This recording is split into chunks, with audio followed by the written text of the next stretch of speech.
Seemingly every day, we're bombarded with bad news about the environment. Just last week, the top U.S. military officer in charge of the Pacific cited climate change as the greatest long-term security threat in that region. As the Earth changes around us, threats to horticultural biodiversity abound. Tonight, we will learn about radically differing efforts to preserve our planet's biodiversity. Dr. Cary Fowler, former executive director of the Global Crop Diversity Trust, will illuminate the Svalbard Seed Vault and its mission to prevent a potential global food crisis. Mila Aung-Thwin, producer of the documentary The Fruit Hunters, and Adam Goldner, author of the book that inspired the film, will take us on a journey around the globe, from the rainforests of Borneo to the Tony streets of the Hollywood Hills, to the home of a fruit detective in Umbria, Italy, and anywhere in between where fruit enthusiasts chase their chosen nectar. While disparate in their methods, our special guests share a common goal: to preserve and celebrate the abundance of Earth's natural resources. Following the program, we'll gather in one floor down in the Blue Wing to taste some of the exotic fruits discussed in the film, enjoy unusual cocktails, and learn how to channel our own horticultural enthusiasm into saving and swapping seeds and doing random acts of gardening. First, we venture to the Arctic Circle and inside the mysterious vault hidden deep within the ice. Then we travel to warmer climes pursuing fruits in the Fruit Hunters film, which is to be released May 18th. So you are getting a preview of clips. It's very exciting, congratulations. And lastly, you'll have a chance to ask questions. We are thrilled to bring our special guests together. Please join me in welcoming them to the Museum of Science. And first up, Dr. Cary Fowler.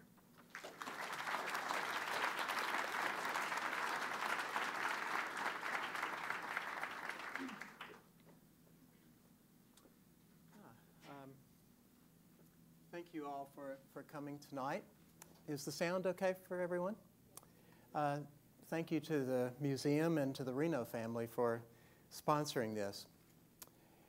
You know, by far, most of the people who have ever walked on this earth have lived as a result of hunting and gathering, not from agriculture. But something about 12,000 years ago, something quite remarkable started to happen, and it started to happen in several places around the world. People began to domesticate the crops that were around them, a few of the plants that they had been using as gatherers. And as they did this, those foods began to displace, the domesticated foods began to displace the wild foods that they had been consuming. It's always seemed to me quite moving to think that from these simple acts of our Neolithic ancestors about 12,000 years ago, that in a sense they committed every generation that was to follow to a life connected with agriculture. Because we were on a trajectory that was leaving behind hunting and gathering and headed towards almost total dependence on agriculture. Now, as people began to domesticate these crops, the crops in these regions of origin, if you will, encountered over thousands of years. They encountered many different environments and many different human cultures. And in a sense, we, people and the plants, co-evolved together. We are cereals and cereals are us in a very real sense.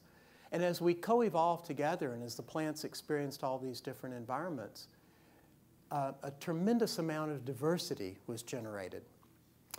And as the plants moved out of their regions of origin, even more diversity was created as they encountered new people, new cultures, new environments. And this, in part, explains how it is that tomatoes, which are a crop of the Americas, originating in the Americas, come to be a central ingredient in Italian pasta sauces. And why wheat, which is a crop of the Near East, is grown today in every one of the 50 states of the United States. But still, if you go back into the areas of origin of these crops, you find this incredible diversity. So if you go to the Andes, where potatoes are from, you can go in fields there and cut open potatoes and see potatoes that on the inside are white, but some are red, others are blue, some are purple, others are black. And if you look at corn, a crop of the New World, Central America mostly, you see this again, tremendous diversity. Corn varieties that are good for eating fresh, some that are good for popping, some for roasting, some for making flour, some for making beer, for medicinal uses, and for religious purposes. And all of these are different varieties that people developed as they domesticated and made choices about how to develop these particular crops. But to understand what was going on from a biological standpoint, you have to go back to 1859.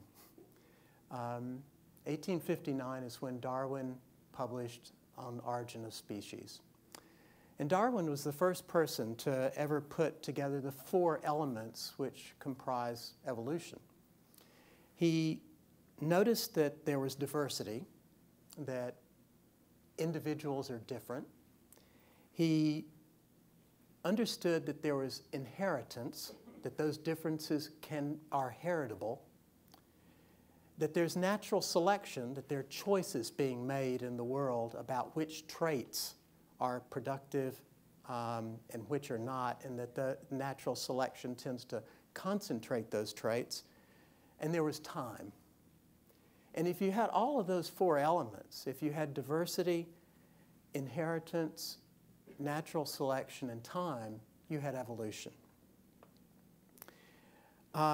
He said famously that it's not the strongest of the species that survive,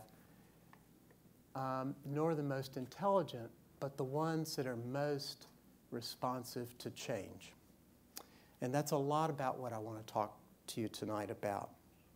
Interestingly, and not surprisingly, if you think about it, the first chapter of Darwin's Origin of Species, the most important book in biology and a masterpiece of literature, is on domesticated plants and animals. Why was the first chapter of Darwin's book on domesticated plants and animals? Because that was what was obviously evolving. That was what everyone understood. Dog breeders and pigeon breeders and horse breeders alike in Darwin's day understood intuitively what he was trying to say. So if you look at what was really happening in this transition from hunting and gathering to agriculture, you could sum it up this way. You could say that people came to depend on fewer species of plants for their food, but that among those species, there was a tremendous flowering of diversity. And this has resulted in, well, the examples I gave you of corn and potatoes, but I want to just show you a few pictures of this diversity because it's astonishingly beautiful. Here's a picture of 40 different kinds of beans. But in the world today, there are probably 40,000 different kinds of beans. And I like beans because they're colorful. Here are a few more examples.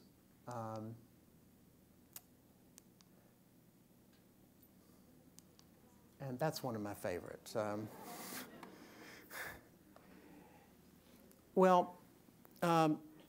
With the rediscovery of Mendel's laws of heredity in 1900, people acquired the ability to really direct the course of evolution in a conscious way in our agricultural crops, in a scientific way. It enabled people to become modern scientific plant breeders, if you will. I was giving an interview a couple of years ago to a young woman who was a journalist, and I kept talking about plant breeders, and at a certain point she interrupted the interview and she said, "Plants breed?" And I thought, I didn't know how to break it to her, but yes, it happens. Well, plant breeders, if you will, if you can take even that step, have since Mendel's days increasingly been producing what we call modern scientifically bred crop varieties. And when you combine these new crop varieties, particularly with more water and fertilizer, you get increased production. And we've had increased production in our food system for the last 50 years in ways that Malthus could never have imagined. But you only get that increased production from the modern varieties if you use those modern varieties to substitute the traditional varieties. In other words, you've got to replace the traditional lower yielding varieties with the modern varieties and their package of inputs if you want to get the increased production. The interesting thing about that trade-off is that when you replace the traditional varieties by the modern varieties, you are replacing Darwin's diversity upon which natural selection in the hands of the plant breeder is going to work. You begin to lose that diversity. And this is what we call genetic erosion, because as these traditional varieties are replaced, they are gone, they disappear, they become extinct in many cases. It was a scientist from Boston, actually, a man named Garrison Wilkes, who said that this was like taking stones from the foundation in order to repair the roof. And that essentially is what's happened. So if we could look at what had happened in terms of food systems between hunting and gathering in Darwin's days, and we could say, well, okay, we've had a reduction in the number of species, but an increase in the diversity as crops spread around the world and encountered all these cultures and environments. Now, I think what we have to say is that we've had a decrease in the number of species being used and a decrease in the diversity. That's an interesting and historically unprecedented occurrence. More on that later. Looking forward, what we really want, what all of us in this room want, is a healthy, productive, sustainable agricultural system.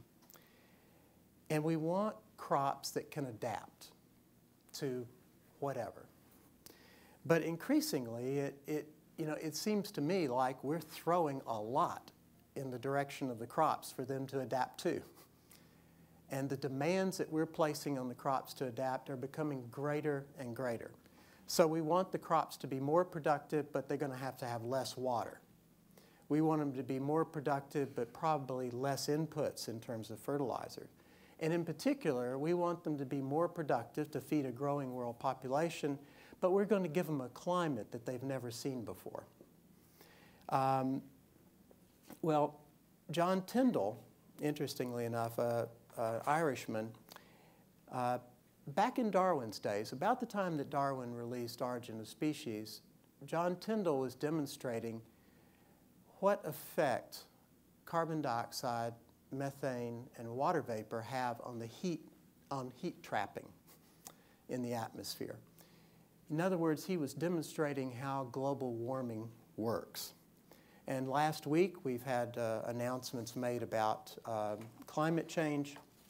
And those announcements, interestingly enough, say that we're right now in and headed towards a climate that the world has not seen for, and the press release and the scientific study in Science, I think, is saying 11,300 years. Very interesting choice of dates, because that roughly parallels the entire history of agriculture. So we're looking at a climate that our agricultural crops have not seen. I want to show you, mostly what I'm going to do tonight is show you a lot of photographs. But I'm going to show you one graph, and it's the only one, and I do ask that you try to grapple with it. I'll help you a little bit. Here's some potatoes. And here's the graph. Now, for a moment, I just want you to look at the blue bars. And I'll tell you what this is. The blue bars represent historic temperatures on the left in South Africa, on the right in Peru, going back as far as we have temperature records. It's a bell-shaped curve, as you might expect. And 0 represents the average summer temperature in those areas, generally going back about 100 years. And the question here, and what this histogram is showing, is how many growing seasons in the last 100 years or so were dead on the average, and that's the top bar that you see. And how many were cooler than average, and how many were warmer than average. And you will see from here that, if you can see this little thing, that about 8 or so growing seasons were pretty cool, and 8 or so were pretty hot, and most fell in this range, pretty close to average. Same thing for Peru. Now, what are the projections using the conservative estimates of the International Panel on Climate Change from several years ago? So I have to apologize. The updated figures would make this look worse than it is in this figure. What are the projections for the future? And that's the red bar, the red bars. So what does that mean? Well, what it means, if you'll just look at South Africa for a second, right here, is that the hottest growing seasons of the past 100 years will in the future be the coldest. Get that? The hottest seasons of the past will in the future be the coldest. And I can tell you that in the hottest growing seasons of the past, we've had serious food security problems. So this, in the future, is going to be a real problem in Southern Africa, and that is going to be an absolute disaster. So we are on target now to have a reduction in maize or corn in Southern Africa in the next 20 years on the order of about 20%. Not per capita, 20% across the board. Per capita will be worse than that. And the places where that are going to be the most heavily affected, and all the climate models are telling us this, are Southern Africa and South Asia. Precisely where we have the largest concentration of poor people and the biggest problem with food security is where climate change is going to have the biggest impact. There, in this sense, truly is no justice in the world. But it's not just that the average temperatures are going to be higher. It's that we're going to have higher extremes. We're going to have longer periods of very hot weather at critical times, such as when the plant's flowering, because hot weather very much affects the pollen, which affects fertilization, which affects yield.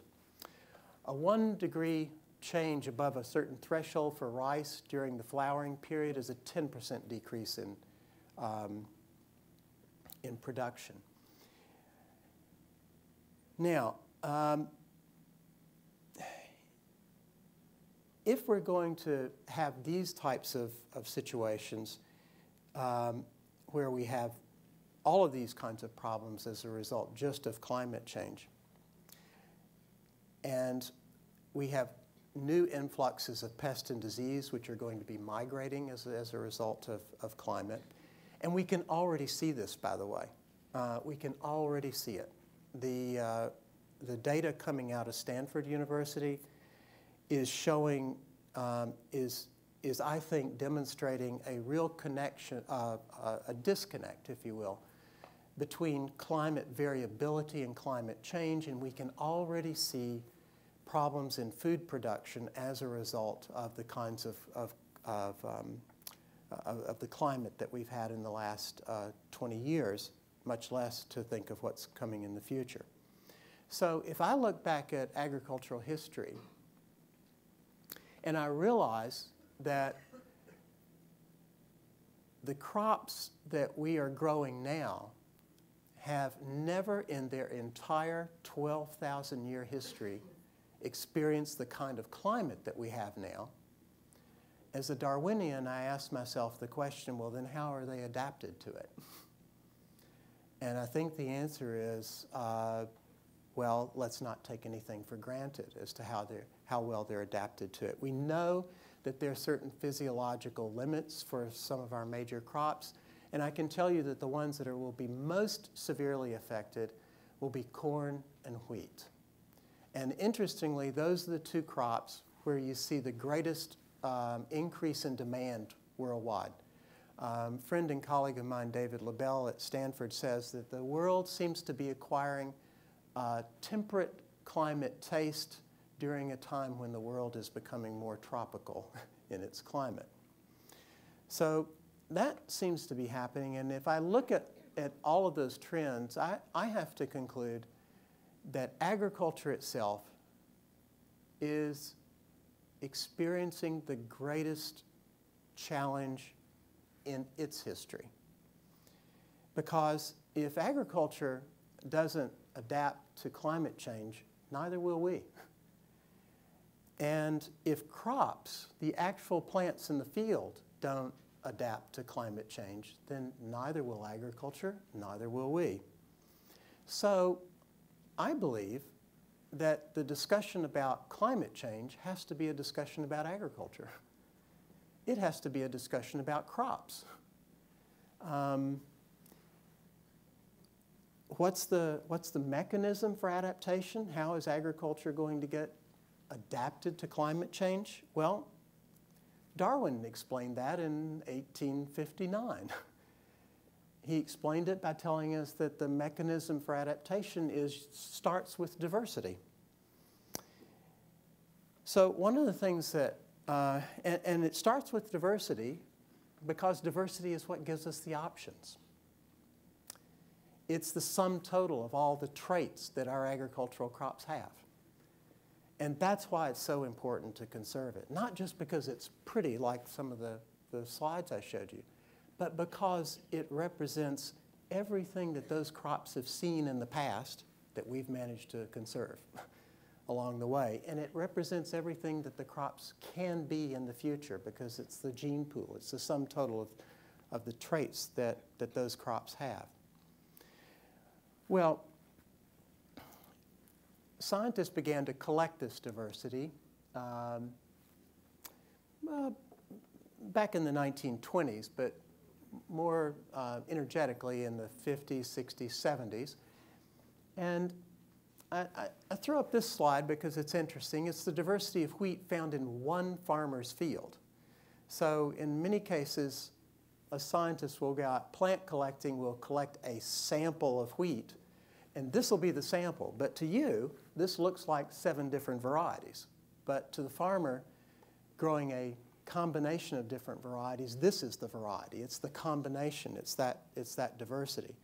So when I start to talk about numbers, and when I say that, well, there are probably 200,000 distinct varieties of wheat, this is one variety. So you can begin to get a sense of the enormous nature of this diversity that we're talking about. Well, scientists began to collect this diversity, and they stored it in seed banks. Here's a seed bank. This one is in Ames, Iowa, a good one. Typical seed bank is really just a freezer with seeds in it, because if you want to conserve seeds for a long time, you dry them to a certain moisture content and you freeze them. It's not rocket science, though there can be some complexities about it. I won't go into that. When I worked for the United Nations back in the 1990s, I was in charge of making the first UN global assessment of the state of the world's plant genetic resources, the state of crop diversity in the world. And it was appalling. The state was appalling. We had many seed banks around the world, but many of them were substandard. not a single one that I knew of, including the one in our country here, was running on a secure multi-year budget. If you want to conserve diversity for as long as you want to have agriculture, because you need it for plant breeding, 49 out of the next 50 years is not quite good enough. And living year to year on year-to-year budgets, not quite good enough in my estimation. And in many of these seed banks, the seeds were literally dying. One of my colleagues said, well, they're like morgues. And true, some of the seed banks were like morgues, but most of them were like hospices, place where the seeds go to die. They're not necessarily dead already. Equipment failures were rampant, budgets were bad. The situation was terrible. And I'm not, by the way, talking about this one or my friend Mark here, who runs a very good seed bank. But in many countries, particularly in developing countries, this was the case. And what this meant was that these collections, dating back to the Neolithic, what we have on this earth to fashion agriculture with in the future, were extremely vulnerable. And several of us, post 9/11 and post Hurricane Katrina, began to realize that this just wasn't good enough. This was the world's, what we thought of as the world's most valuable natural resource. This was the biological foundation of agriculture. And we were losing it on an almost daily basis. Losing it, not like your car keys are being lost, but lost like the dinosaurs, like it's extinct. And any particular trait that, say, one of those bean varieties I showed you might have, disease resistance, heat tolerance, whatever, once that variety died out, it was gone forever, and that trait would not be available to agriculture in the future, not to beans at least. So this just wasn't good enough, and we got together to decide, well, what can we do about it? And we, at least in terms of distance, went quite far to do it. So now I want to, well, no, sorry, I'm ahead of myself. I want to show you what happened to one of the gene banks. Another friend of mine who works at the gene bank in the Philippines, but a typhoon, you might recall, went through the Philippines a couple of years ago, and he's pointing to where the water was in that seed bank. And here, the next photograph is a picture of the Philippine National Collection right after that typhoon. I do not know how many varieties became extinct that day, but as you can see, it was a real mess. And this is the type of doomsday that we decided we wanted to try to prevent from happening. And this is where we went to do it. This is a world map looking at down on the North Pole, and the arrow is pointing to Svalbard. The land mass, you recognize Greenland, I think. The land mass that you see down here below the arrow is the northern part of Norway and Sweden. So if you want to go to this island up here, you will travel from Oslo, which is down here somewhere, up here. You're about 300 miles above the Arctic Circle at that point, and then you take a plane and you fly another hour and a half north of there. It's the farthest you can fly in the world on a regularly scheduled airplane. And I want to show you a couple of pictures of what it looks like up there. It is a remarkably beautiful place.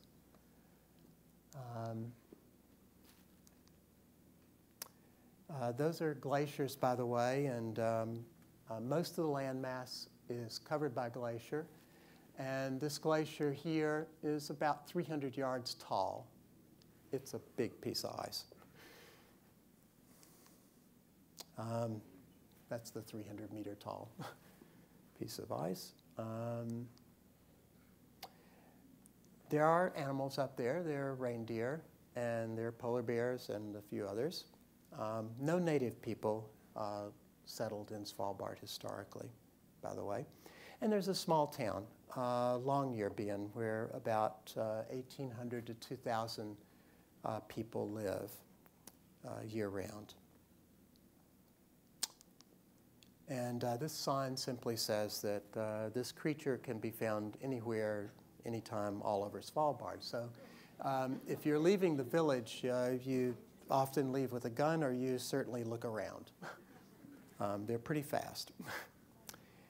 And what we decided to do in this place was to build a facility where seed banks, the collections, such as the Philippine collection, could send a duplicate copy of their seeds for safe storage. They would continue to hold a copy and own their copy, and they would continue to do research on it, and they would supply it to plant breeders and to farmers and other researchers.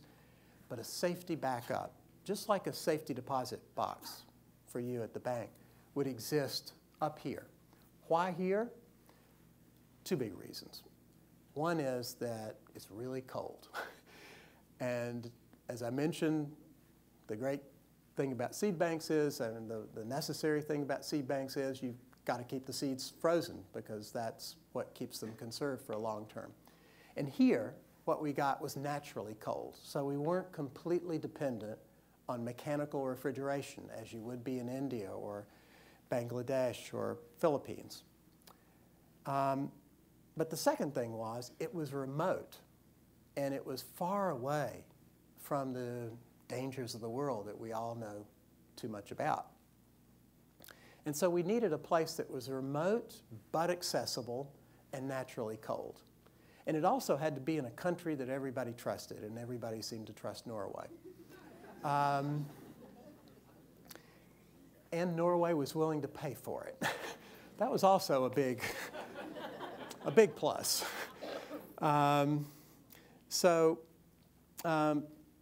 There we went. I was in charge of chairing a committee to look into the feasibility of establishing a facility up there.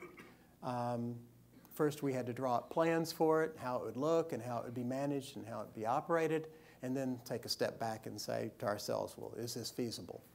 And we decided it was feasible, and we went to the Norwegian government and told them that, and they simply said, well, if this is the most valuable natural resource on Earth and this is the place to conserve it, okay, let's try to do it.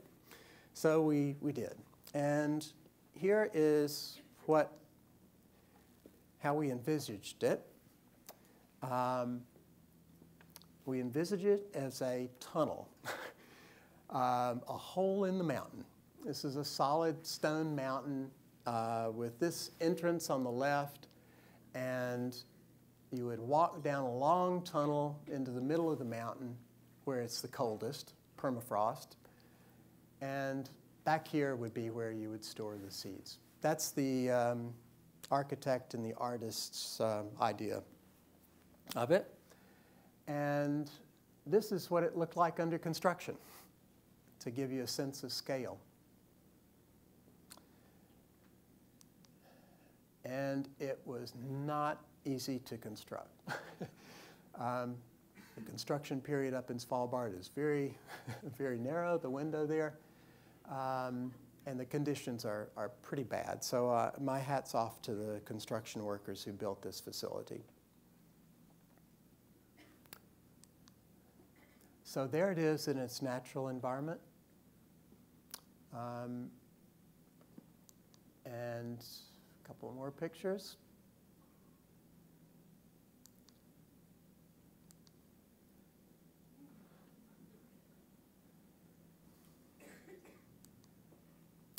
And here's the front of it. The compressors on the left are gone now. They were used just in the very beginning to refreeze to lower the temperature in the seed rooms. I'll tell you about that in a second.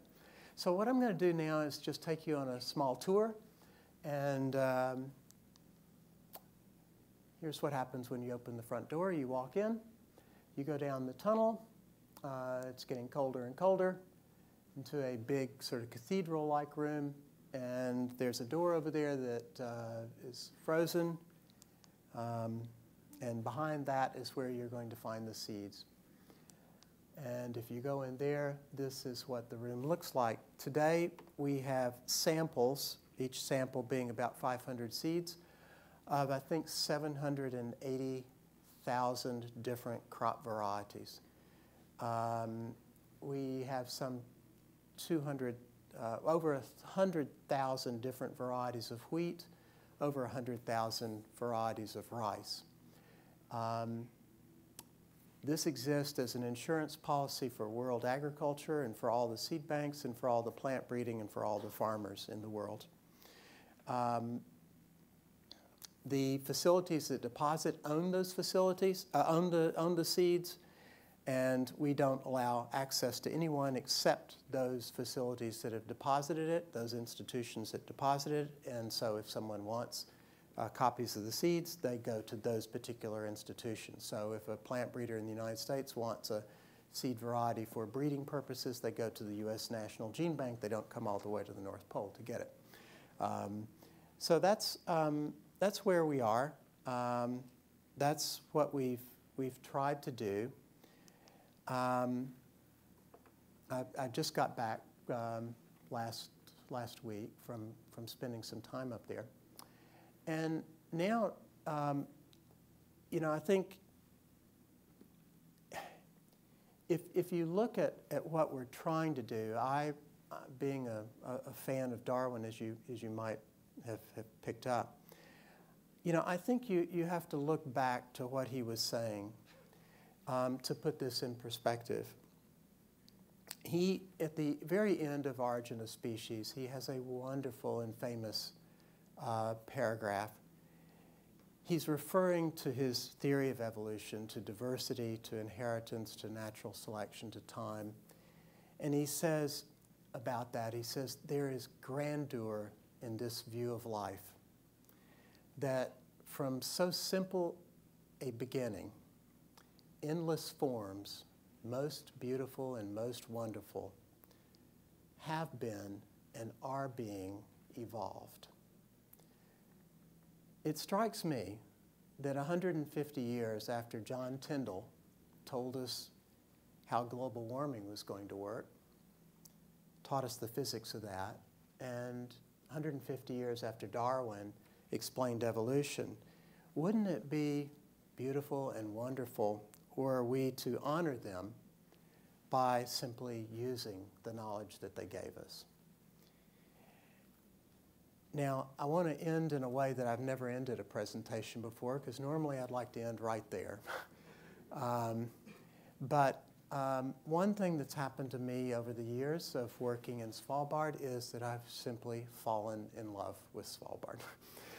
And I've fallen in love with this seed vault, and my happiest days are there. I have a friend who's produced something she calls a film concert. And I'm going to play 4 minutes of that for you. And this is a film taken by, photographs taken by this friend of mine named Mari Tefra, and music by a wonderful singer, also in Svalbard, named Liv Mari Shai. This 4-minute segment is what they call a love song to Svalbard, and I can't top it, so I'm going to let this be the end of the presentation.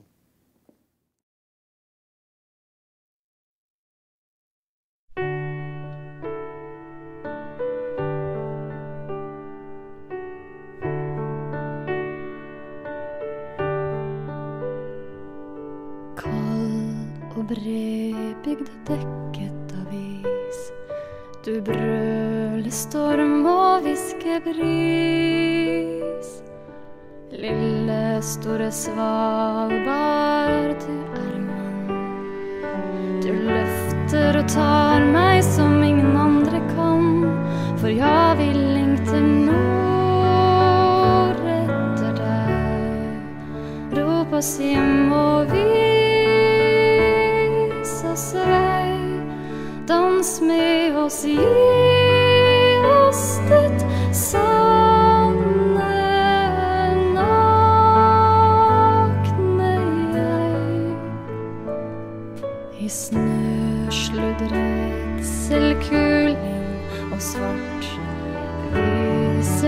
muskler håller mig hårt.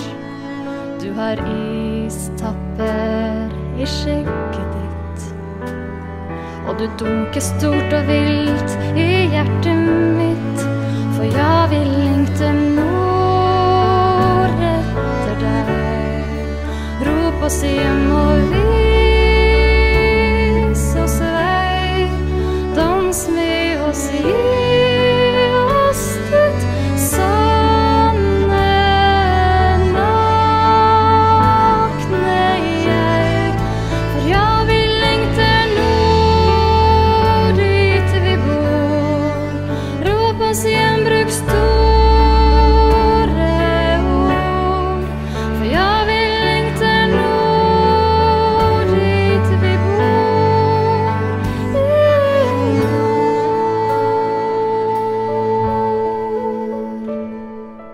Kullsvart inn i vårhvitt utenpå, men vakrest i natt og vinterblå.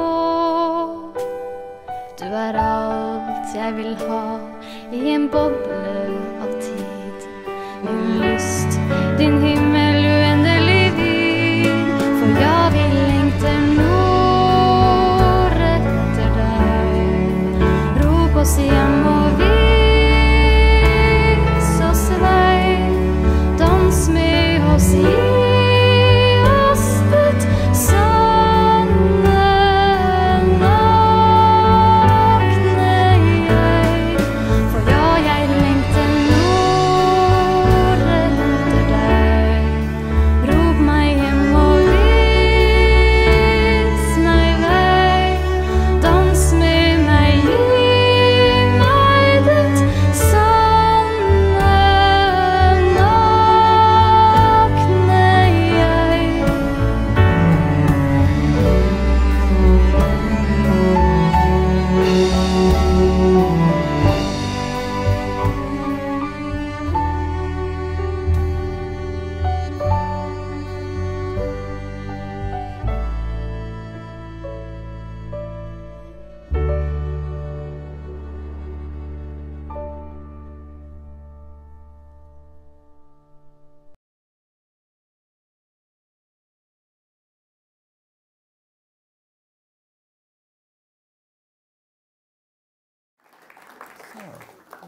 Thank you very much. And now we're going to get a little warmer with the fruit hunters.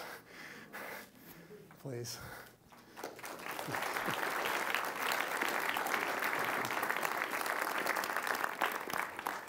Well, that was great and quite an honor to be sharing a stage with you. My name is Mila Aung-Thwin. I'm a film producer. I make documentary features. And this is Adam Goldner. He's a writer. And thanks to Adam, I share with him, and maybe some of you guys, a real passion for fruit that I just had never even thought about probably for a minute before I read Adam's book. Although, I mean, Adam will tell you maybe a bit more of the origin of the book, but although when people, we try to tell people about the film we're working on or the book, they'd say, fruit, really? Like all the subjects you guys have made films about, you're going to make a film about fruit. That's so boring. And then always within a couple minutes, and it happened to me, like they'd think back and say, oh my God, I had the best experience with fruit. Let me tell you about it. And almost everybody has one of these experiences with fruit. It's just every other experience with fruit is with a boring supermarket fruit. So it sort of blinds you to the fact that fruit is amazing and delicious, and we are very much connected to it in a way that we don't remember anymore. So, and I want to talk a bit about the origin of the book. I'll just set up that we made separately a movie based on his book. So they're different, but we'll be talking about it kind of interchangeably here because we're friends back from Montreal. So. Yeah, we're all in this together. Yes, this is a book and this is a film, but it's the same story, or they're inspired by the same theme, which is people and fruits.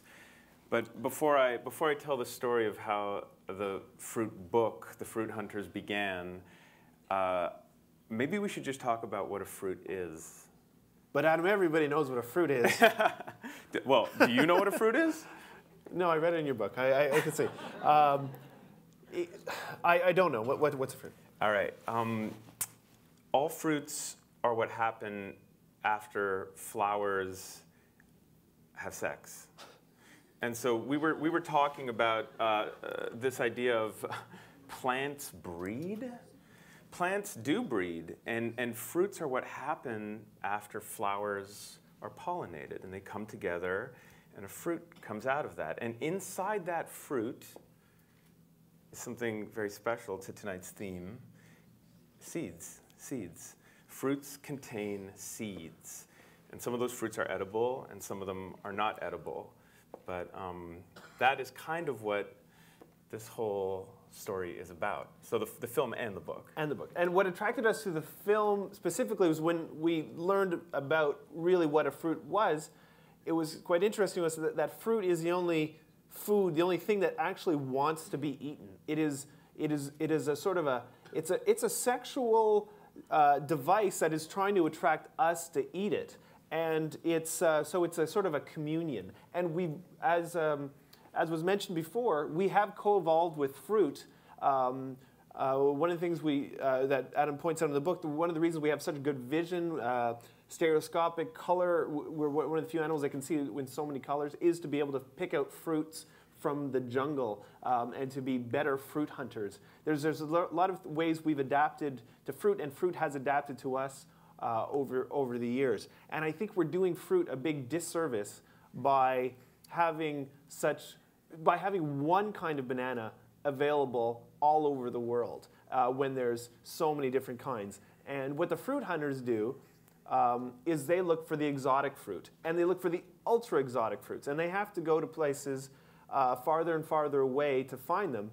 But it's not just to find them for the first time and then it's there forever. Fruit is continually evolving by crossbreeding. So there's always new kinds of fruit out there, and so you're basically always trying to find. It's not a static thing. It's something you can find and taste, and you can also bring it back and breed it here, or introduce it to other places in the world, or put it in a seed bank and in Svalbard and in the frost, in the permafrost. And that's what's so amazing is that, you know, that love letter at the end.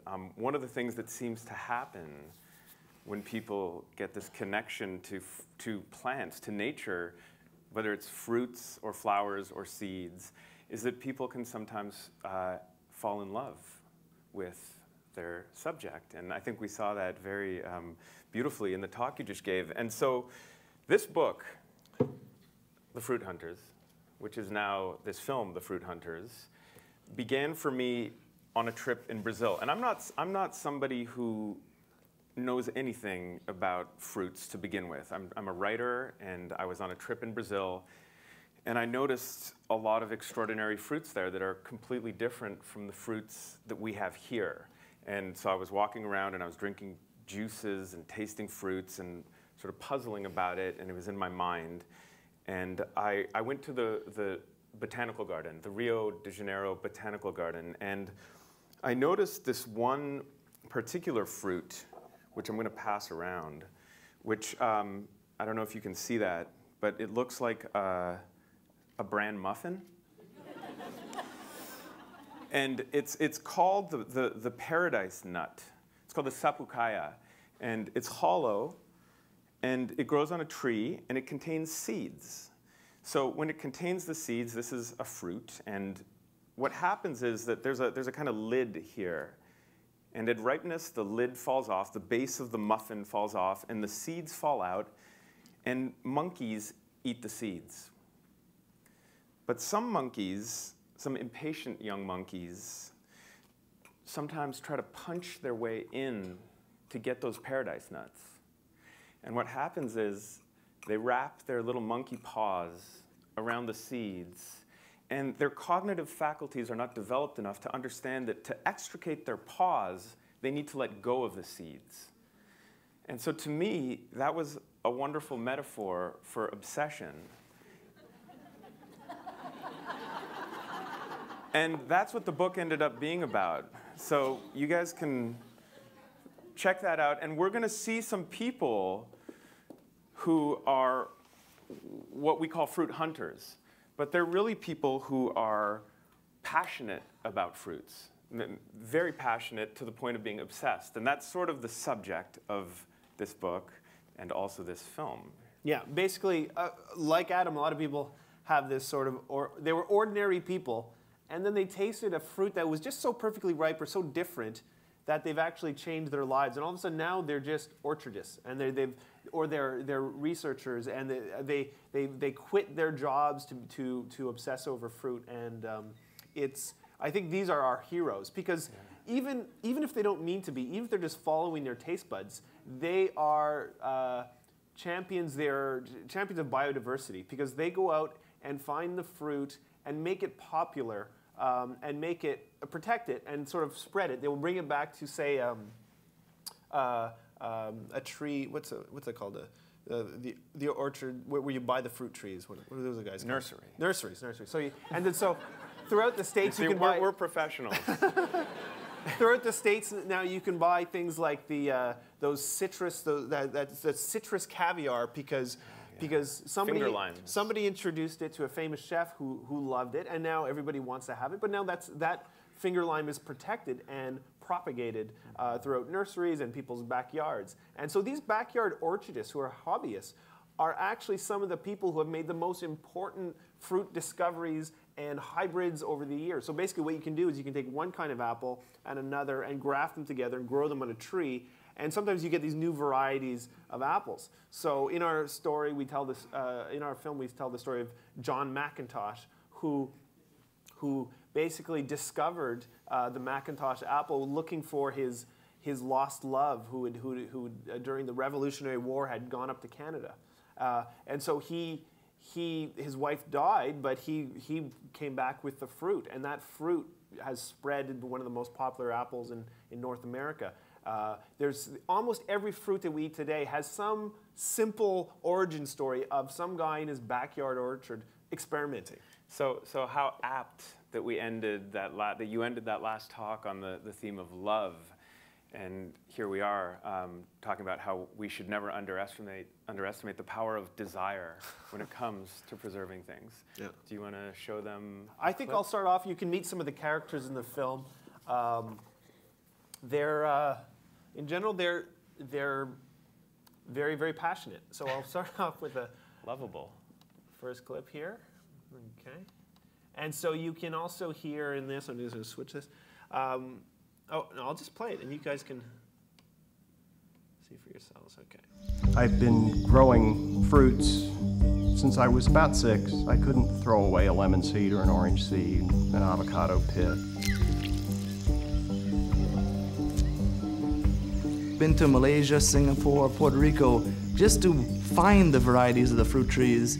I never really got into growing it until I was a little bit older. There are more fruits out there than just your basic peaches and apples.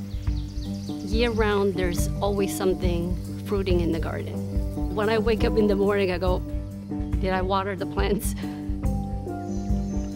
I've traveled throughout Southeast Asia, the Philippines, Australia, New Zealand, the Cook Islands. The thing about fruit collecting is that there's no end. And if you have friends overseas and they give me a call tomorrow, I'm on the plane to find them. Before long, it became an obsession, and I was no longer a normal person. It blossomed into a full-time case of insanity.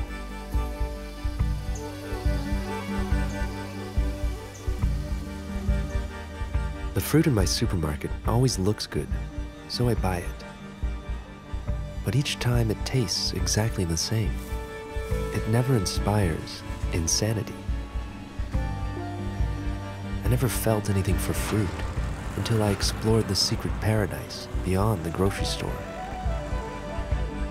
If you're lucky, you can find that one fruit, so unique, so flavorful, it will hook you forever.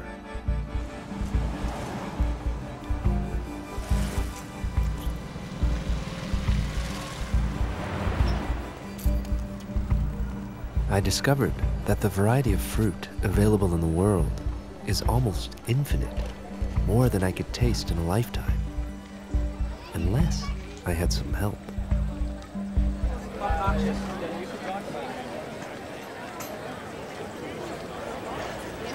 It's always fun going and introducing new fruits, new cultivars of mangoes. Get a little this way, because you're blocking the fruit. You're blocking the fruit, can you believe it? Oh, that's good. This durian traveled from halfway around the world to be with us this evening. This will taste like almost like eating vanilla ice cream. Oh, it smells like an outhouse. No, don't listen to him. Obviously, people are pretty opinionated about this fruit. This is such a popular fruit in Southeast Asia that when the tree has ripe fruit on it, the family that owns that tree will camp out underneath the tree to make sure they get each of the fruit as it falls.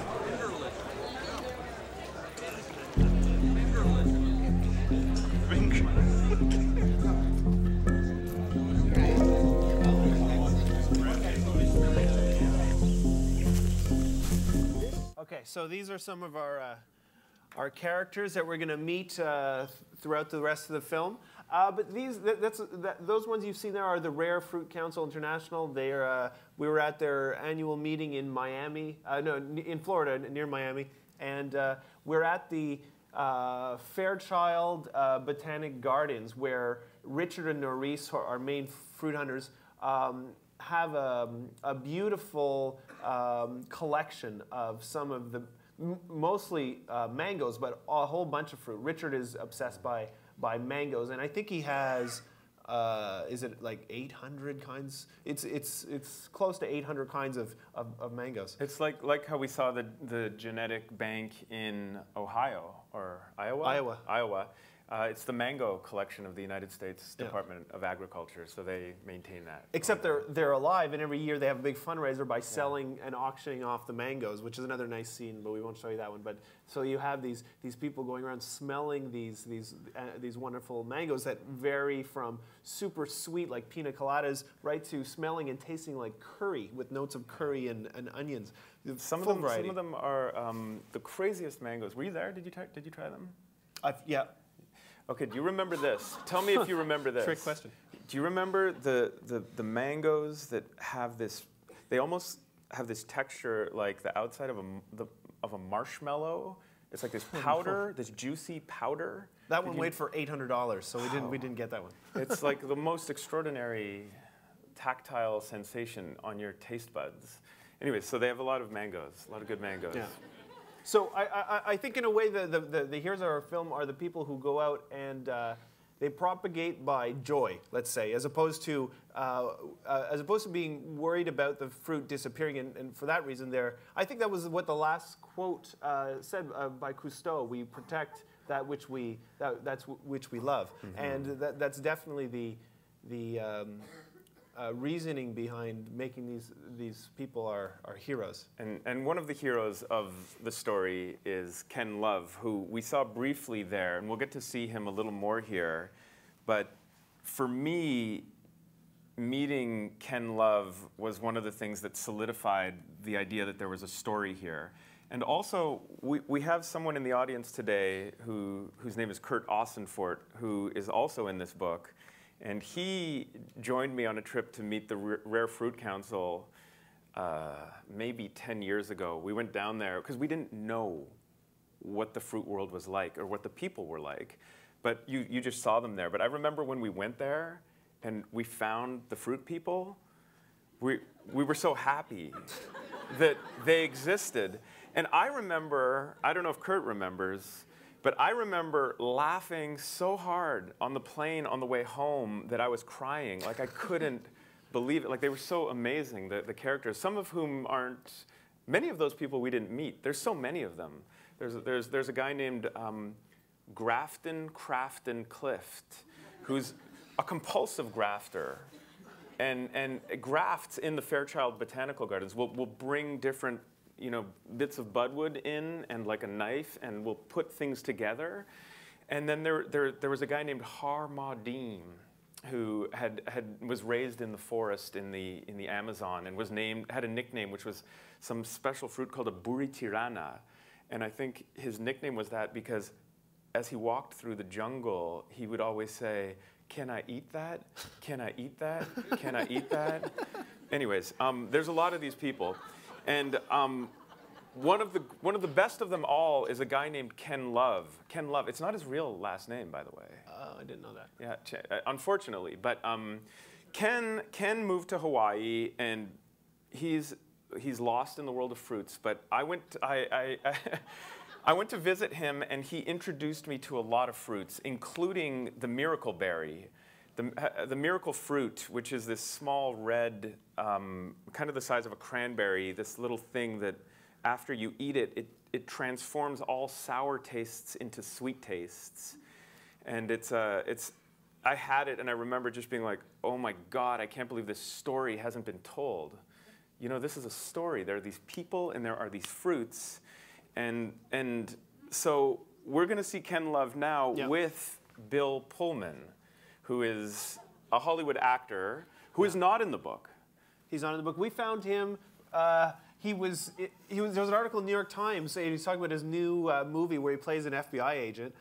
This was a few years ago, and he just kept talking about fruit in the article. He's like, "So how's the new movie? What's it about?" "Well, I play an FBI agent, but what I'm really interested in these days is my orchard where I have the cherimoyas. Have I told you about cherimoyas?" And the first paragraph is about how weird his obsession with fruit is. And we're like, that's our guy. That's a guy. That's him. And so we sort of called him up, you know, like you hear just random people calling up a Hollywood guy and say, "We'd like to talk to you about fruit." And he's like, "Come on over, stay at my house, whatever you want to do. I'll raise money for the film." He was just like, he went everywhere for us. And he just premiered, actually, now the film came out, he premiered a new sitcom, 1600, where he plays the president. And I don't know if you guys noticed, but he did the whole tour of the press in the September to announce the sitcom. And all he talked about was fruit and our movie. So it's incredible. So we'll show you a little clip here of him with Ken Love. Of their friendship. Now Ken was, oh no, it's mentioned in here. I don't have to mention it. Okay, here you go.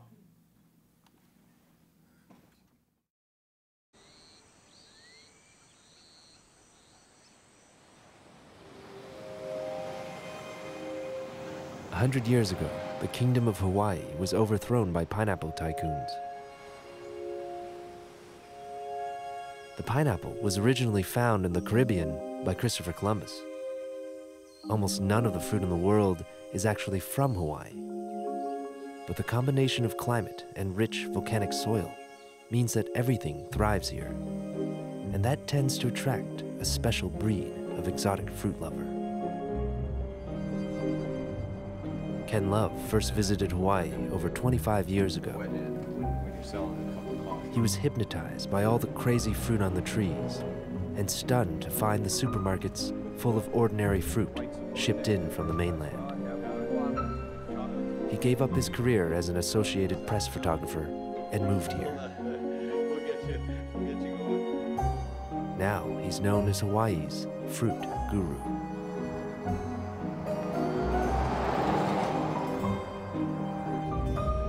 And I think what we're going to do is go in the hard way. So hang on to your fillings. What was one of the Back to the Future movies, you know? Roads. Where we're going, we don't need roads. Oh, we're going to go straight? Yeah. This is less than a year, this growth. I just hope there wasn't a lava tube that opened up here in the last... Oh, yes.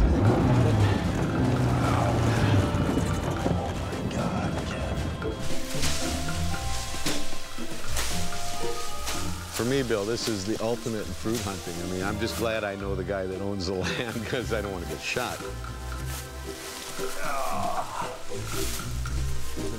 Here, Ken. Beautiful. Look at that color here. More cut. Little tart, yeah. But this is perfect for processing.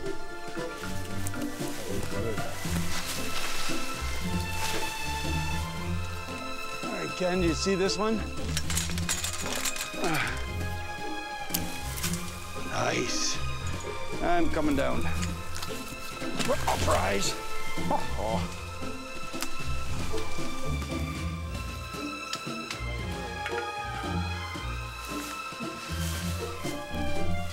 Spending the day with Ken Love is kind of like getting a secret tour of Willy Wonka's factory.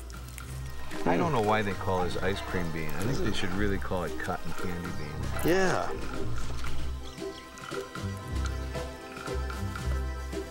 This is water apple, Syzygium aquea. This is an incredible fruit. This is given to women after childbirth in Malaysia. You know, see, the last time I had Malimbi, before I had Malimbi, I had hair. I really need to pick these. Whoa. There's 3 essential fruit that you need in Hawaii. One is a breadfruit, and then there's one peanut butter fruit, and then this is blackberry jam fruit. That is just an oddity. I mean, nothing? Well, I do. You're getting something Oh, now? yes, yeah. Which part is this? The durian is probably the strongest smelling fruit in the world. It is so strong flavored that in Southeast Asia, this is not allowed on public transportation. The scent of the durian is often compared to that of a sewer, to be honest. It's not pleasant.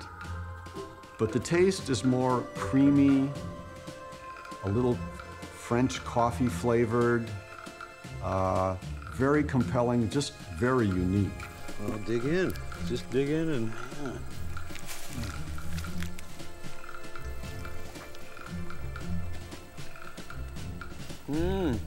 Kind of pudding. Mm-hmm.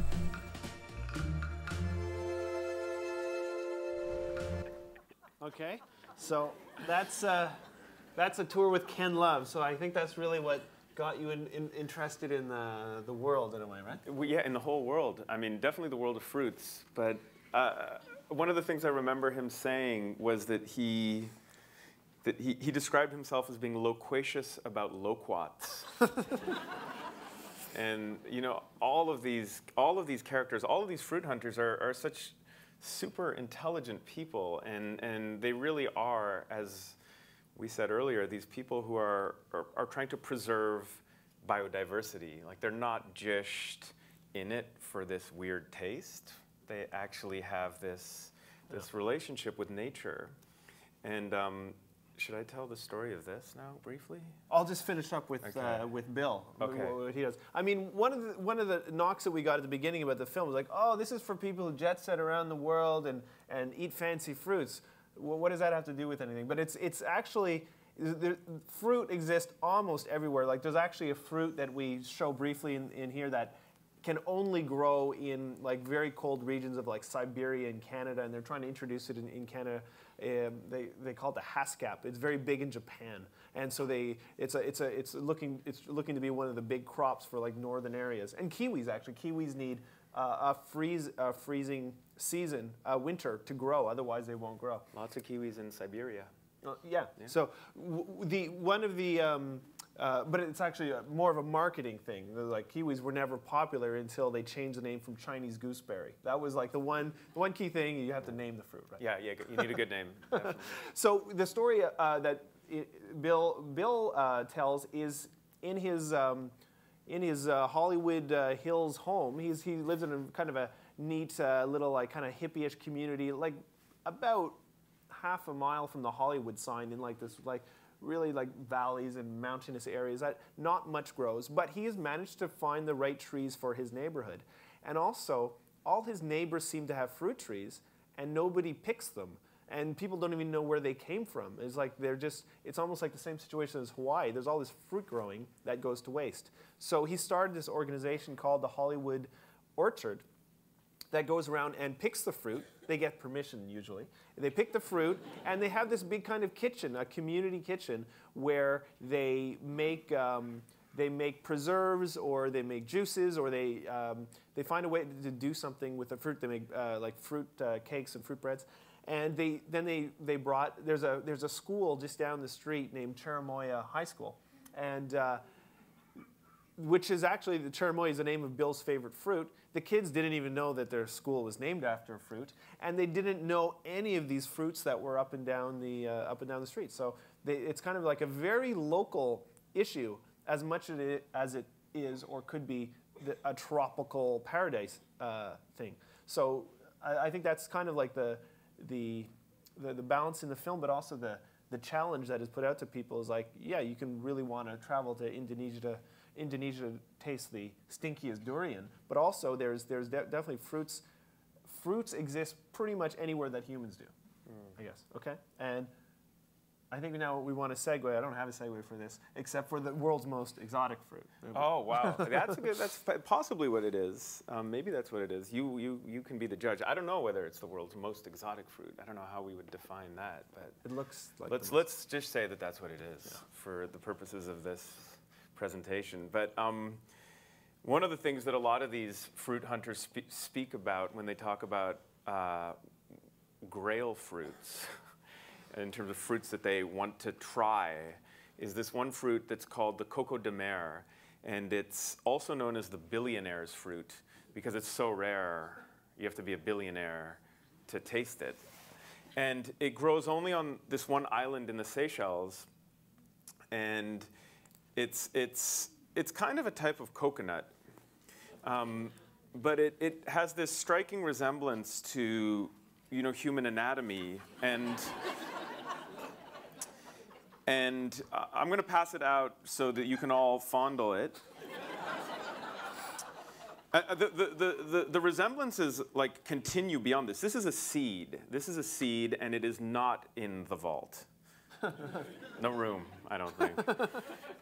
But it grows inside of a fruit, which is a kind of heart-shaped husk, like this green husk, and it smells kind of coconutty, and it grows really high on these palm trees.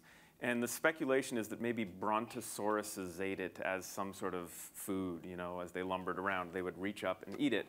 But when the Seychelles broke off, when India was leaving Africa, this stayed there. And it's still there. And when the green heart falls to the ground, it cracks open, and this is there.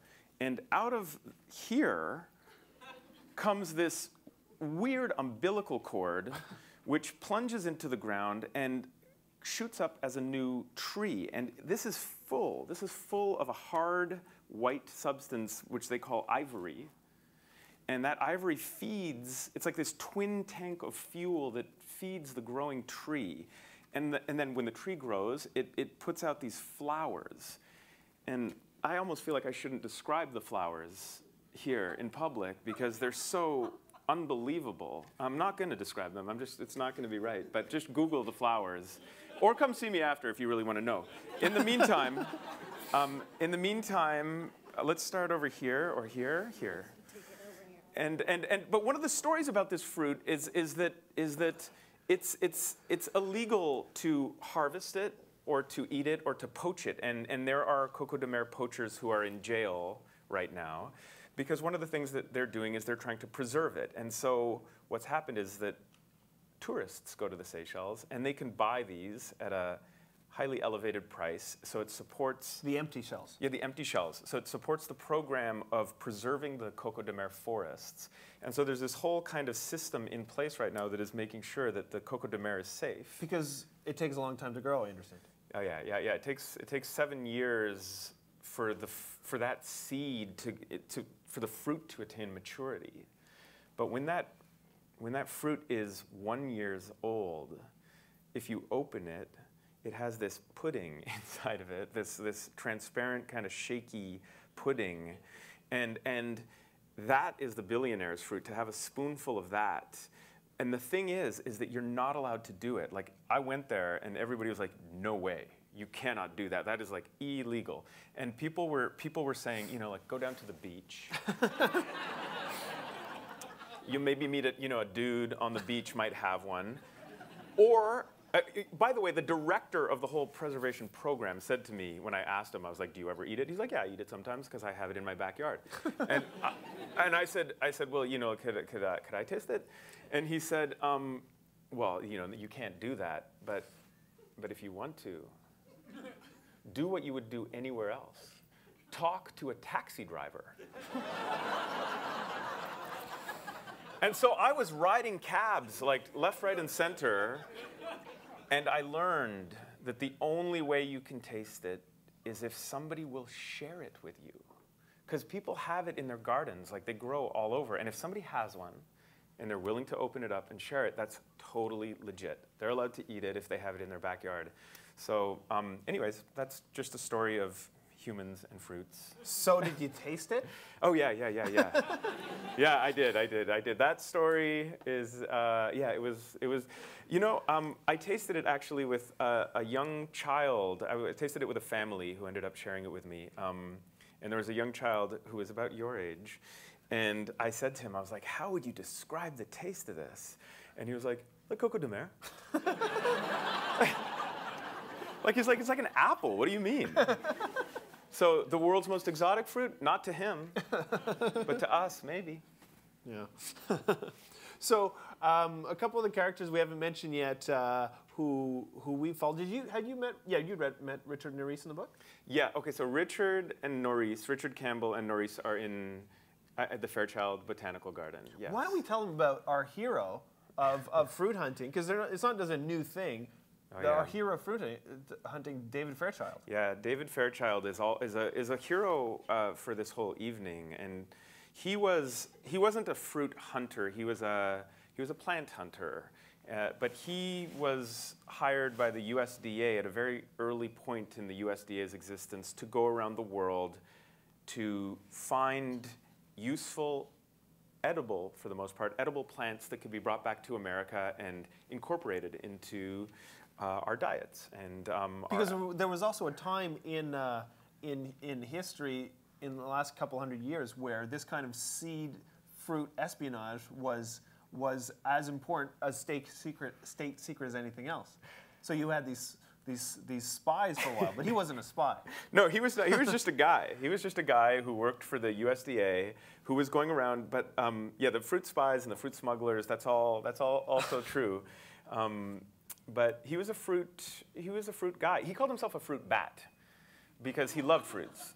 But he wrote these wonderful books that are memoirs of his travels going around to procure samples of fruits and seeds to bring back with him. And so the Fairchild Botanical Garden is named in his honor. And Richard Campbell and Norris, who we're going to see next, are sort of the directors of the germplasm aspect of the Fairchild Botanical Gardens. And so they're fruit hunters. They're carrying on the tradition that Fairchild started. They're working, you know, in a government institution. But as you'll see, they're also very special characters. Yeah. So we filmed with them in Florida, but then we went on a couple fruit expeditions with them to Bali and to Borneo, which are some of the most interesting places for fruit that you can go.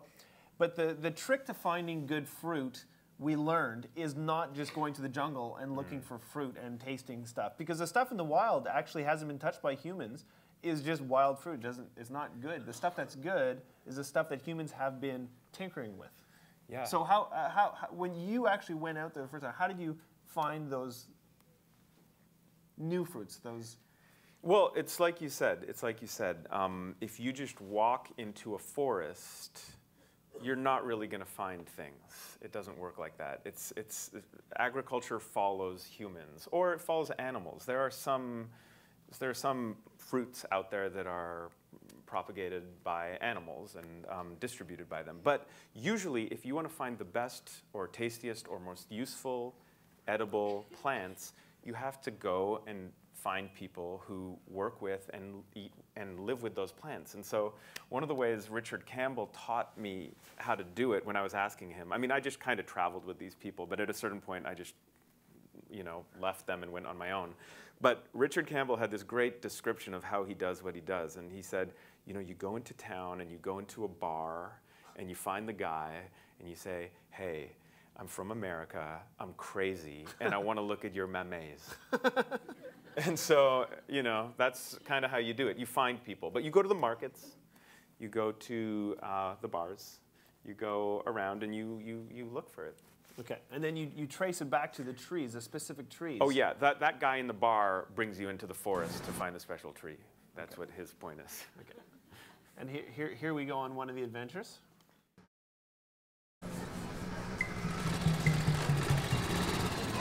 For this Bali expedition, there is a very big threat that we won't get what we want. We may not find the tree that's in the right state. We may not be able to get the material and keep it alive long enough. Where did you get these mangoes? It is from the suburb of the town. Right. Do you consider wani a mango? Wani? You know wani? Menurut Ibu, wani ini kah termasuk jenis mangga atau tidak? Wow. Regarding to her, wani, that is part of mango. But she said that is the white mango. That for you is the white mango. Right, yeah. Right. And do you like it? Ibu suka wani?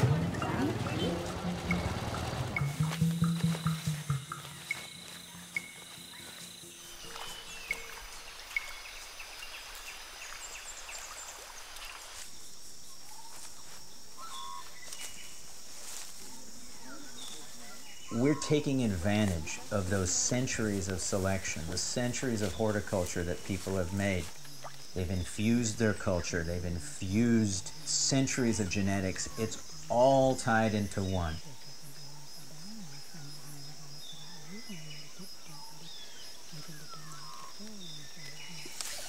Okay, I don't have to go all the way top and get the fruit. Oh, look at that. Oh, it's beautiful. And that's where I smell it. I thought it's just around here. Yeah, I smelled it too. Oh, yeah. Woody, I have a question. So the ants on this, are they particularly unfun, or are they relatively gentle? Relatively gentle.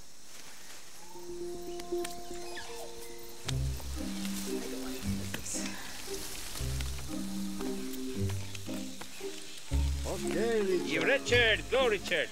Here we go. When I was in kindergarten, my teacher sent home a little thing that said Richard wants to get a PhD and collect tropical fruit when he grows up. And basically that's what I did. My dad was a great horticulturist. I would consider him one of the greatest horticulturists in this hemisphere. He was a very humble man. He taught me it was all about having set objectives. It wasn't enough to just go out and collect something without a reason. His appreciation for culture was what I learned with him. Can you get one of those flowers for me, please, Richard? Yeah, I will. Just gonna have to hold on. Hey, Booty's friendly insects are introducing themselves to me. When you're in the boughs of a mango tree, it's like being in your mother's arms. Oh. Sorry. Okay, now I'm gonna get a piece of budwood. Whenever I pluck budwood of something that is hard to graft, I try to get something up in the very highest part, because up here it has full light and it's full of energy. Perfecto.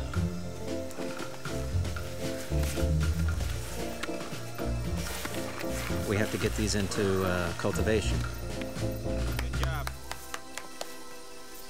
Even though it's fun to come hunting and looking for mangoes, we have to get them into a collection where they're protected, where there is, you know, if something happens, if somebody offers somebody too much money for that tree out there for lumber, if it's worth more than lumber than for fruit, it's gone. So we will put it in our genetic collections where it'll live on forever. A piece of a tree is immortal. They can go for, these can carry on for thousands of years. And just remember, we've failed for 20 years, so we can only get better.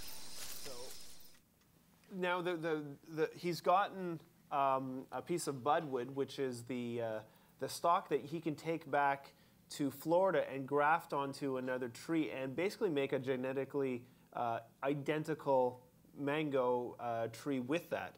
Now the problem is his Moby Dick is that particular mango, which he has been failing to capture for 20 years. So he's actually, on this trip, he's developed a new technique.